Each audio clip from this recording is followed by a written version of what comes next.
Wow, okay. Skater and the Creators, welcome back. It's taken me a little while, but I had a little deluge of projects come through and I was just soaking up the festive season, man. But now we're back. Things are kind of intense here in London. We're on a big lockdown. Weather sucks. Um, Everywhere is cold, and then they grit the pavements because it's cold, so it's very wet. But doing the best I can and rolling on to my next guest on Skate on the Creators. Speaking of the English weather, is someone from the same country that I reside in, so I know he feels my pain. When he sent me the footage, he was also rocking a rocking t-shirt, kind of like I am. His was Alice in Chains. I'm answering back with the Pantera. You know how it goes, man. Um, so yeah, Skater and the Creators, handing it over to Adam Freehammer. Let's see what he's got to say. Let's keep it positive, and brighter days are going to come again. Believe.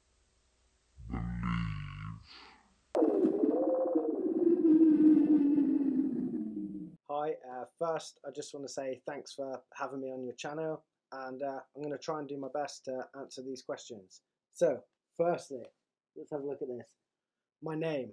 My name is Adam Freeman, and I am 33, and I am from the great city of Plymouth. As you can tell by the dodgy southwest accent.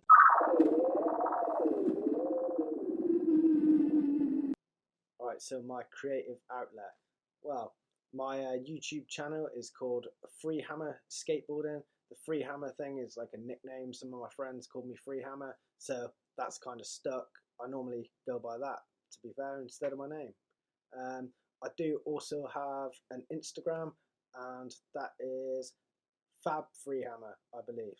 So yeah, feel free to follow me on there. I normally follow people back if they skate. Other than that, I don't really follow many other people, so it's mostly just skaters.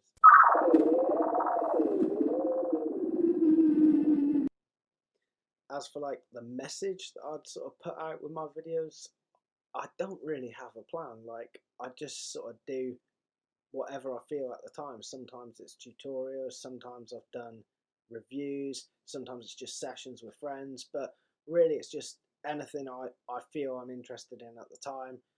You know, if people like what I'm doing, they like what I'm doing. If they don't, they don't. It's yeah. It's I do like to encourage others to skate though, and if they can get motivation out of seeing me sort of keep going as an older skater, then that makes me feel good. And I like that from sort of doing my channel, I've spoke to people all over the world, or you know, I've spoke to people online, and then I've ended up seeing them in real life, and that can be good as well. So yeah, I think there's more positives to it than negatives. I mean, creating things does sort of help me, but I think just the skating in general sort of does me good. Um, like if I was gonna like try and think about more of a creative side to things, I'd probably make a different sort of video. But this is just sort of, you know, just absolutely for fun. It's just things I'd be doing anyway. I'd be skating, so I might as well film it and sort of like document what I'm doing. So it's kind of like a diary. That's how I sort of go about it. And I guess I do get something out of it because you can sort of see what things you've worked on. Sometimes you think you haven't improved, and then you go back and look at an older video, then you think, actually, I didn't have these tricks as consistently, or you know, some of them I couldn't even do a while back. But it's very easy to forget and end up focusing on like negatives. Like for me, I can't jump down as many stairs as say like when I was like 21 or something, but I've got a bit more technical, and I would say I'm a bit more versatile now. So, well, I can skate a lot more different types of things, if that makes sense. So, yeah, it's good to sort of keep track of where you are, and it helps me to be able to focus on positives.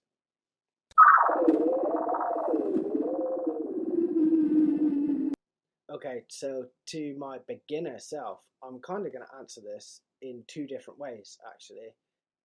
Firstly, from a beginner skateboarder uh, sort of perspective, I would say not to compare yourself to others, more just uh, try and be the best that you can be. So the best version of yourself. That's like what I would strive for, and it's more about just kind of like just making sure you're doing it for the right reasons. That's what I would say. And also, I would say the tricks that you learn to start with. So, say this is an example with me. I learned a kickflip first. However, I ended up better at heel flips in the future. So, like things can change as you skate more. So that's something I would say could be passed on to a beginner skateboarder. As far as actually sort of like making a YouTube channel and all that, I would class myself as a beginner. But you can always improve on anything. You can always learn. Someone who doesn't think they can learn anything, well, I would say that's something they should learn. Do you know what I mean? No one's perfect. You could always learn something from someone else. So that's what I would say. Be open minded, take inspiration from other people, always be willing to take advice. Don't just think that you're right and that's it. So yeah, be open minded. That's what I would say.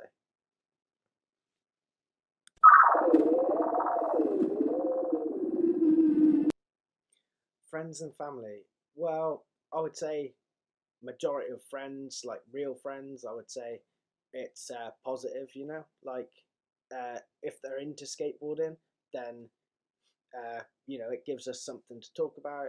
And if they're not, even the occasional person who doesn't skate still might, say that they like what I'm doing, or yeah.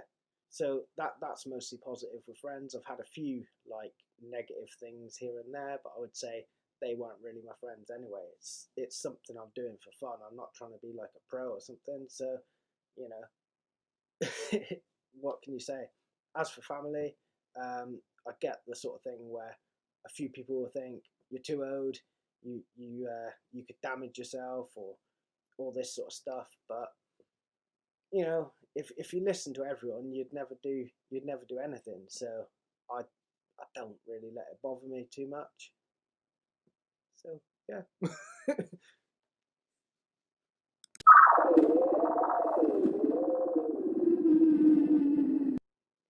As for the paid advertising sort of thing, until I saw the question, I had never really thought about it. But obviously, I've seen sort of adverts on YouTube and stuff like that, and I've heard about people paying to like have subscribers and followers on Instagram and all that. But to me, that's all madness. I mean, why would you do that? Someone either likes what you do or they don't, or do you know what I mean? And I don't really see the point in like trying to sell something through a thing that's kind of like a community. You see another skateboarder, and you'll probably talk to them if you not so much in a bar now because of the current like global situation and all that. But yeah, normally if I saw someone with some skate stuff on, I'd normally sort of strike up a conversation and all that sort of stuff. So I don't really see why you'd want to like advertise through that really. It's kind of like tainting the whole thing. I think it's skateboarding's a very like raw sort of thing anyway, and I think it's better to sort of keep it that way really. But each to their own. I'm not gonna like hate on someone because they want to sell a pair of socks or something. I don't know. Like actually, that's kind of funny. I've had some DMs sometimes. It was like uh, recommending. They're like, oh yeah, could you wear our like some sort of like weird like lycra top or something? And I mean, I ain't the slimmest guy, so that's gonna look pretty awful. I'm just gonna say that. And like, I think I did actually get a sock thing message once, but I mean, why would I be interested in that? I mean, if it's like a board or wheels or something like that would make sense. But I just don't see the point in anything that's not skateboarding related, really. So yeah, it's not what I'm doing it for.